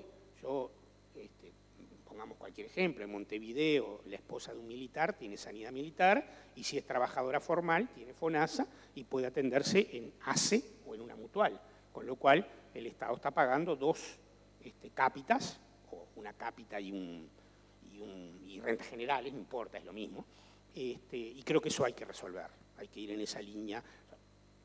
Me queda claro que los seguros municipales son más fáciles de resolver que las institucionalidades militar y policial, pero hay que ir a resolverlo y hay que buscarlo. Eso no tiene costo prácticamente, desde el punto de vista del financiamiento, más bien lo contrario, es probable que eso genere, digamos, una reducción de recursos públicos. Algunos cálculos yo hice en su momento, pero no los aburro.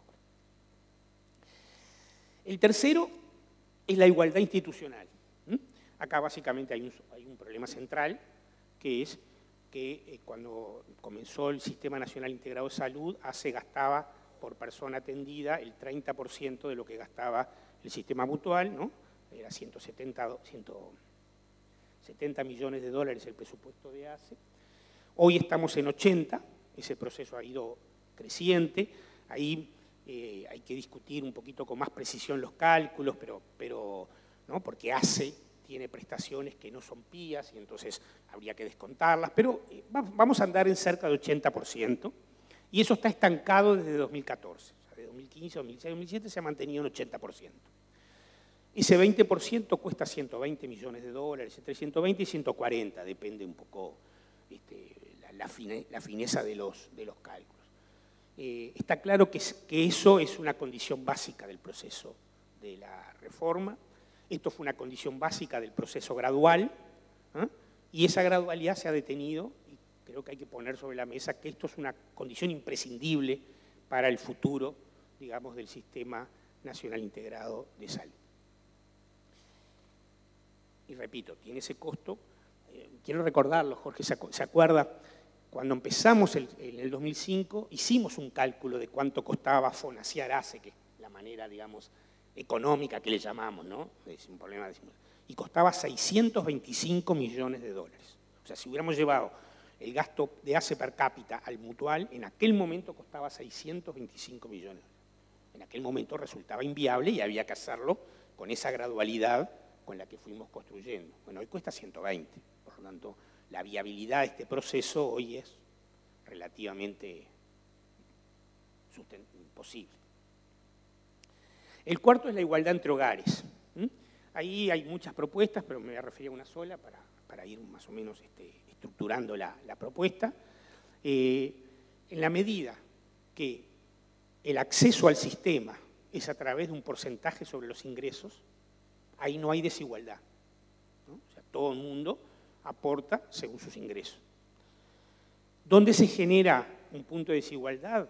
En los llamados copagos, o ticket y órdenes, o tasas moderadoras, bueno, tiene distintos, o costos compartidos, ahora se les llama costos compartidos, hay diferentes modalidades. Si uno mira el Sistema Nacional Integrado de Salud, el Sistema Nacional Integrado de Salud tomó algunas medidas que atacaron este problema, ¿eh? La gratuidad de la medicación diabética, la baja de la medicación hipertensa, el tope fue una medida de 2013, si no recuerdo mal, o 2014, muy relevante, porque topió cuánto se podía cobrar por una tasa moderadora, y tuvo la lógica de hacerlo por patologías. Creo que ahora hay que dar un salto en el documento de los 16 puntos planteados por el Frente Social, y eso está. Hay que hacer un cambio, hay que pensar una lógica de seguir reduciendo los copagos, pero vinculados al nivel de ingreso de la población. Y tratar de generar una especie de franja de gratuidad, o bueno, semi-gratuidad, digamos, ¿no? O sea, pero de muy barato, para niveles de ingreso menores a tanto. Eso en el 2005 no se podía hacer, porque el 70% de las personas que integraban el sistema mutual eran afiliados privados y nadie sabía cuál era su ingreso, o sea, se tenía que hacerle una declaración de ingresos cuando se afiliaba, pero hoy que el 93% de los afiliados del sistema mutual son FONASA, sean activos o pasivos, ¿no? Perfectamente el BPS puede proporcionar la información de ingresos y ubicarlo en la franja 1, en la franja 2, en la franja 3, si hiciéramos 3 franjas, que es lo que razonablemente nosotros proponemos. El quinto capítulo y penúltimo tiene que ver con la sustentabilidad de las instituciones. Las instituciones colapsaron en el 2004. Ayer hablábamos con unos compañeros de lo que se conoció como las mutualistas desfinanciadas, aquellas que cerraron en los 80 y principios de los 90, Fraternidad, OMA, Mutualista del Partido Nacional. Después hubo otra gran caída entre 2000 y 2004, que cerraron 8 instituciones y 8 estaban en amarillo, 8 cerraron. Y 8 tenían condiciones que si en algunos tiempos no se les resolvían, iban a cerrar igual. Y la reforma de alguna manera atacó ese problema. El aseguramiento colectivo, la ampliación de usuarios y el pago por edad y sexo, o sea, el pago asociado al costo de producción, el costo sanitario de las personas, resolvió ese problema. Por lo tanto, otra vez, una vez resuelto el problema de la sustentabilidad general, hay que avanzar en 2 temas en las cápitas que, manteniendo el sistema de capitación como el que existe, lo deben mejorar. Uno es el de el componente social de la capitación, es decir, las cápitas como se dan son por edad y sexo, pero no es lo mismo un adolescente de 14 años de un cierto contexto al de otro. Es decir, los niveles de atención, por muchas razones, son distintos y hay que pensar en un plus social, en un plus por componente social, que básicamente además va a afectar a ACE y algunos prestadores mutuales de Montevideo que tienen una captación importante en esas zonas de menores recursos del país. Eso está hecho, está calculado, también tiene un costo, obviamente, todo, ¿no? O sea que, ¿no? Pero hay que pensarlo y incorporarlo a la capitación, digamos, ¿no? Lo segundo es algo que Jorge bien llamaba el financiamiento del statu quo, digamos, ¿no? Me parece que esto hay que pensarlo. En línea de lo que decía Martín y lo que la FUS propuso históricamente, con un sistema como el que tenemos no es necesario un decreto de topear salarios. Lo que sí es necesario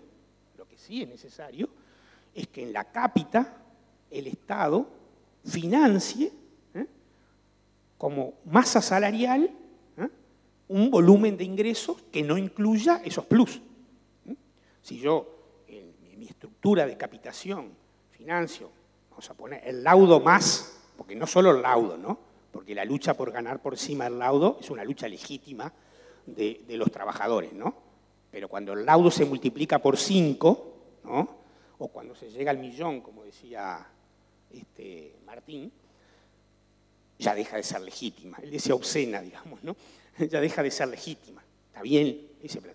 Entonces, hay que ir a una capitación que legitime. Yo adelanto que con Jorge Bermúdez ahora, hemos acordado un trabajo que yo estoy terminando sobre los salarios altos del sector, presentarlo próximamente, y hay algunas cosas muy interesantes allí, interesantes por decirlo de alguna manera, que pueden permitir fortalecer esta idea de que la cápita solo puede financiar salarios y no distribución encubierta de utilidades, ¿no? Que es lo que sucede cuando el salario está por encima, digamos, ¿no? Recordemos que las instituciones de salud del Uruguay no pueden distribuir utilidades porque son organizaciones jurídicas sin fines de lucro, y entonces esos altos salarios, a nuestro juicio, lo que son una distribución de utilidades entre accionistas, todo entre comillas, expresadas en el valor unitario del salario. Y finalmente el último punto que comenté que iba a plantear es la participación social. Aquí hay mucho trabajado también, tanto por la FUS como por el Movimiento de Usuarios, como por el Sindicato Médico, en fin, la Federación de Funcionarios. Acá hay mucho trabajado, el documento que entregó el Frente Social avanza mucho en esto. Yo quiero hacer solo un comentario. Me parece que así como la JUNASA, más allá del juicio de valor que tengamos sobre cómo funciona, es una organización que se estructuró en base a un objetivo claro y su carácter resolutivo, ¿no? le dio una fortaleza, digamos, muy importante en el funcionamiento. Cuando uno hace la evaluación hoy, ve que la Judesa y las Julosas han pasado bastante desapercibidas, con excepciones que dependen de sus integrantes, del director departamental de salud, que a veces le pone mucha cabeza y logra que se hagan cosas, pero son las excepciones y no las reglas. Y creo que es un error pensar que porque no tienen carácter vinculante, su rol es marginal. Es un error pensar eso. Y por lo tanto, creo que en el documento del Frente Social decíamos, bueno, ¿cuál es el rol fundamental de las Judesas o las Julosas? El diagnóstico sanitario local. Ese es su rol fundamental. También proponer algunas medidas correctivas para los problemas que emerjan del diagnóstico. Pero eso lo va a tomar la Junta Central, el Ministerio, bueno, en fin, las instituciones que trabajan en el lugar. Por lo tanto, creo que es imprescindible que que promovamos en las Judesas, y bueno, puede ser también en las Julosas, que en el corto plazo, por ejemplo, en marzo del 2019, tengamos un diagnóstico local de los problemas centrales del sistema sanitario en esa localidad, y que de allí emerjan discusiones, probablemente para tomar medidas más adelante, porque algunas requerirán presupuestos que deberán discutirse más adelante, pero me parece que esta es una idea central, ¿no? que deberíamos promover y tratar de sacar esa idea de que ¿para qué estamos acá si estos y acá no se decide nada? Sí, si los diagnósticos son serios, certeros, definen un rumbo, digamos, para la localidad, deberíamos impulsar que luego, cuando lleguen a los organismos de toma de decisiones, esos diagnósticos sean la base del desarrollo futuro local. Bien, esta era un poco la sexta propuesta y creo que esto un poco resume cuáles son los desafíos futuros de esta continuidad de la construcción del Sistema Nacional Integrado de Salud.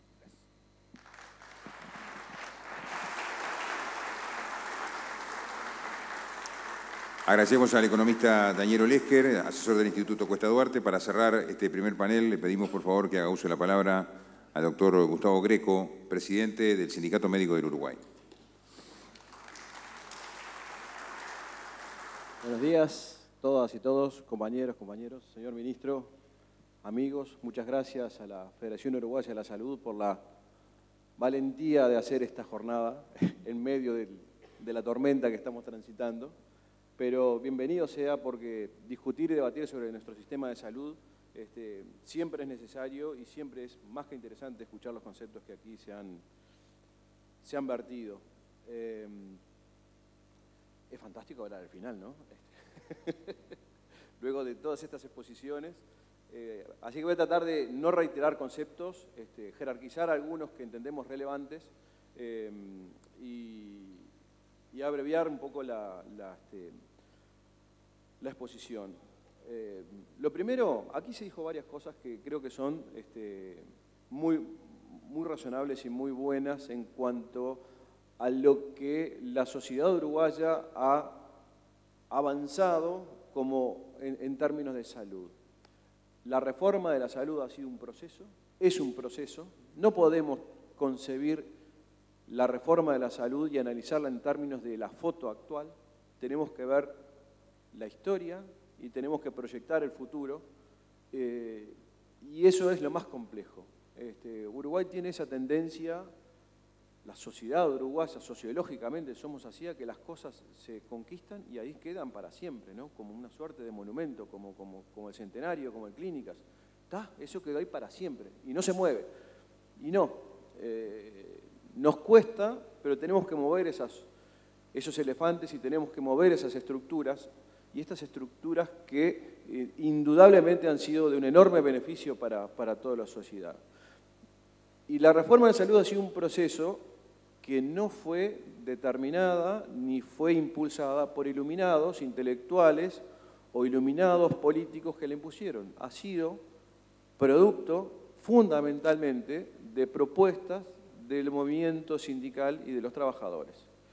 Y creo que eso es algo que tenemos que nunca jamás olvidar, resaltar y profundizar. El rol que la Federación Uruguaya de la Salud y el Sindicato Médico hemos tenido en la génesis de la reforma de la salud, trasladando a la fuerza política que en su momento lo implementó, y el rol que tenemos hoy en impulsar y continuar y profundizar ese proceso es esencial. Así que yo me felicito como parte de una sociedad que construye colectivamente un proceso que sin duda, y como aquí también se dijo, entendemos que es uno de los mayores logros que hemos tenido y que la historia validará en los próximos años.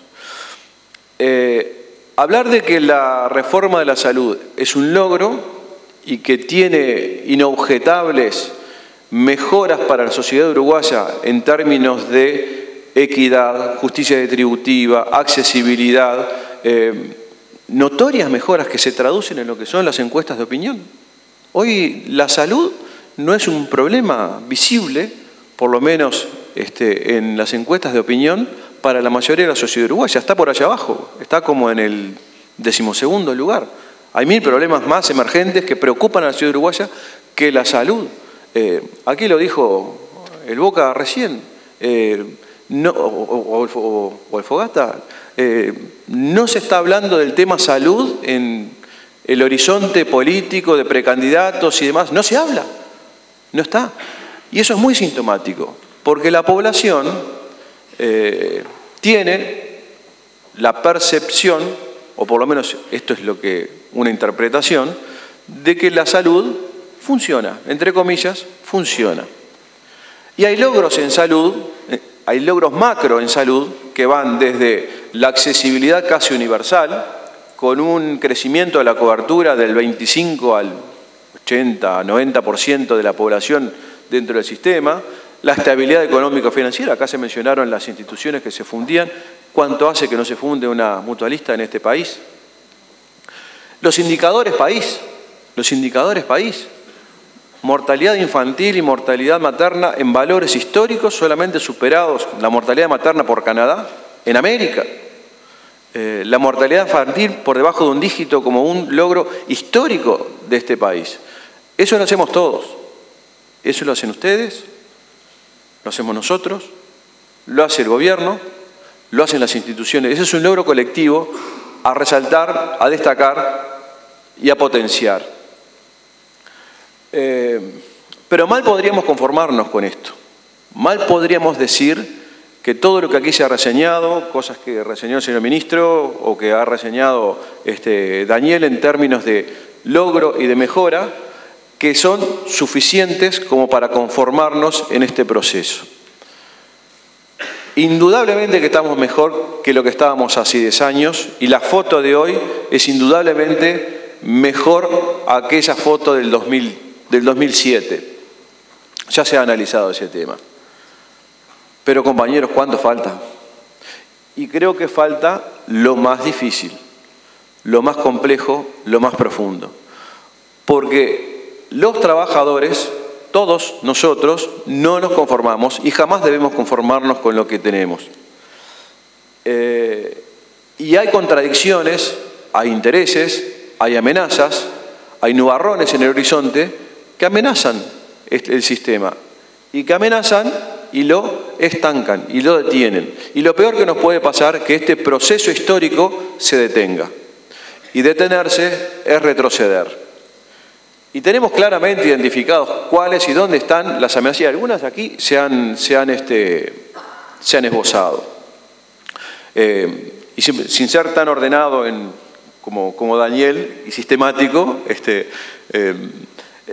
podemos esbozar algunas de ellas y que son los grandes desafíos que tenemos por delante para este ministerio y para el ministerio que viene y para los trabajadores que vamos a estar aquí peleando por un mejor sistema de salud con este gobierno y con el que venga sea cual sea.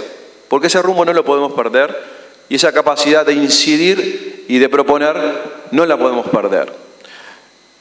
El gran problema que tenemos aquí, sin el detalle técnico abordado, es que tenemos que empezar a tocar los enormes intereses. Y tenemos que empezar a tocar los enormes intereses corporativos que, más allá del logro social y de la salida de una lógica de mercado parcial, como decía Daniel, aún persisten y subsisten en nuestro sistema. Hay intereses corporativos en todos y cada uno de los problemas que tiene nuestro sistema de salud.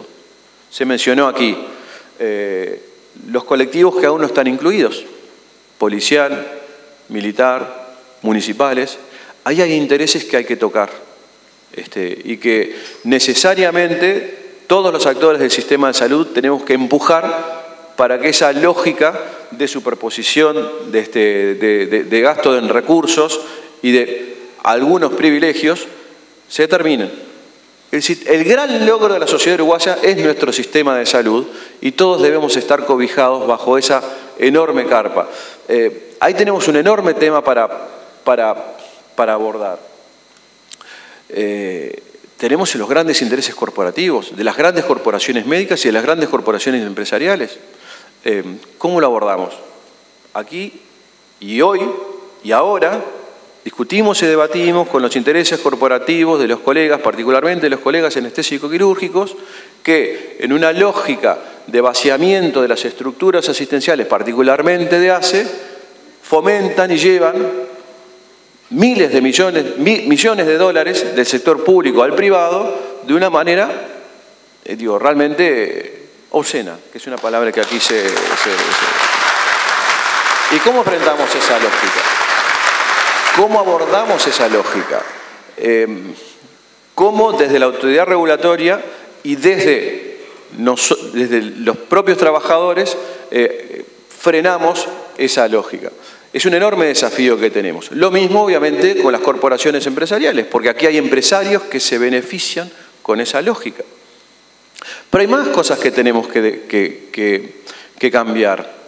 Está la lógica de la medicina de mercado, la medicina delivery, la medicina de llamo y tengo un médico en mi casa por nada. No resiste el menor análisis que si no abordamos en profundidad un cambio en la estructura de nuestra resolutividad del primer nivel y particularmente con la medicina prehospitalaria, migrando de una lógica de mercado a una lógica de prestaciones estrictamente necesarias, llámese clave 1 y clave 2 o emergencias reales, el sistema puede ir a un colapso. Uruguay tiene 47 médicos por cada 10.000 habitantes. Eso es un disparate. Un disparate. La media en el mundo anda entre 10 a 20 cada 10.000. Y en Montevideo somos entre 75 y 80 cada 10.000 habitantes. Sobramos médicos. ¿Y qué estamos haciendo los médicos? Estamos trabajando en una lógica, hay desempleo cero, los residentes, los recién recibidos ya salen trabajando, lo vemos todos los días, pero ¿en qué estamos trabajando? ¿Cómo estamos empleando el recurso humano calificado, que a la sociedad le cuesta formar? Porque salimos 400 médicos todos los años de Facultad de Medicina. Entonces ahí tenemos un enorme desafío, que lo hemos hablado muchas veces con el señor ministro, que hay que atajarlo antes que esto sea un problema mayor. Y aquí quiero introducir un nuevo elemento que no se ha mencionado, pero que tiene que estar. ¿Dónde está la Universidad de la República en esta discusión? ¿Dónde está el principal formador de recursos en esta discusión?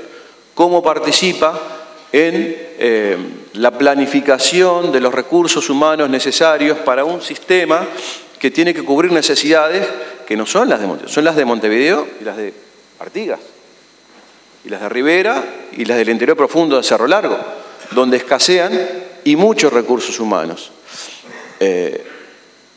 La Universidad de la República no puede estar fuera de esta discusión. Y la integración de la Universidad de la República es otro de los enormes debes que nuestro sistema tiene. Por supuesto que ni que hablar del Hospital de Clínicas, que está ahí y que no logramos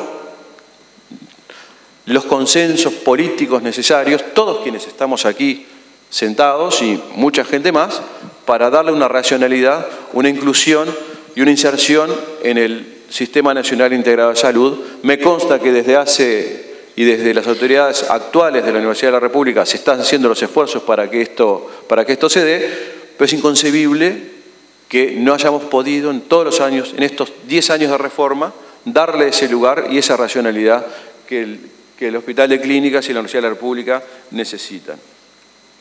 Seguramente hay más temas que escapan.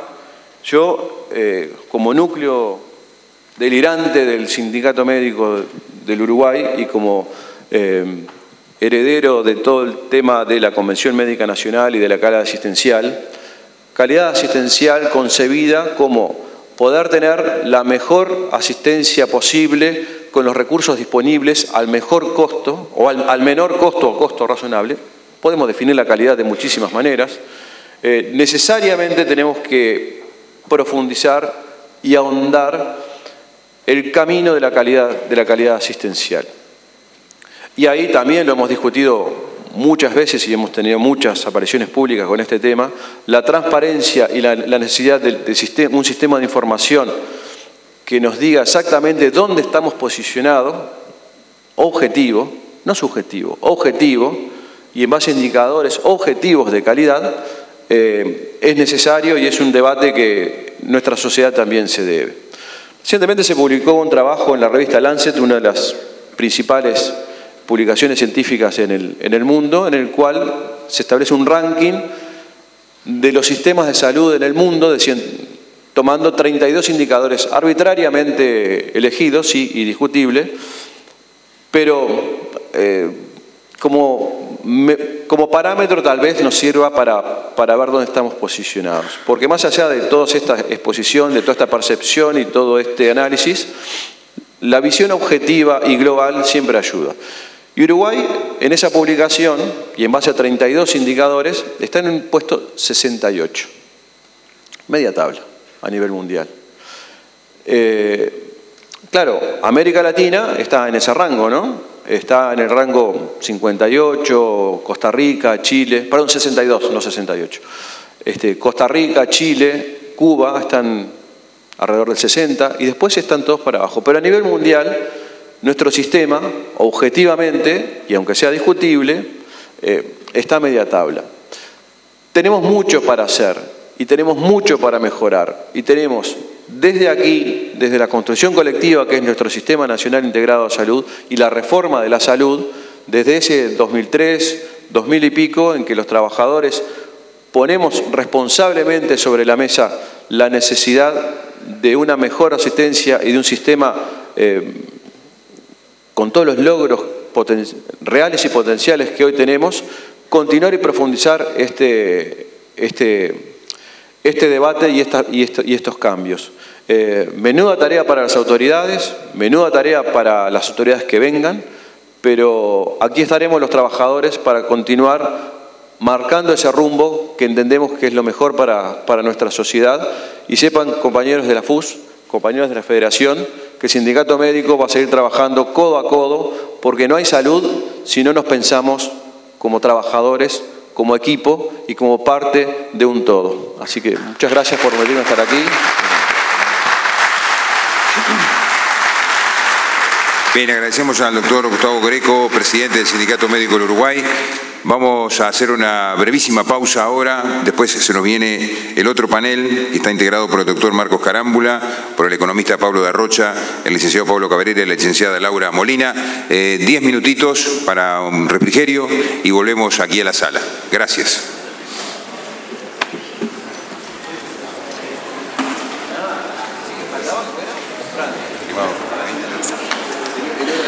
Bueno.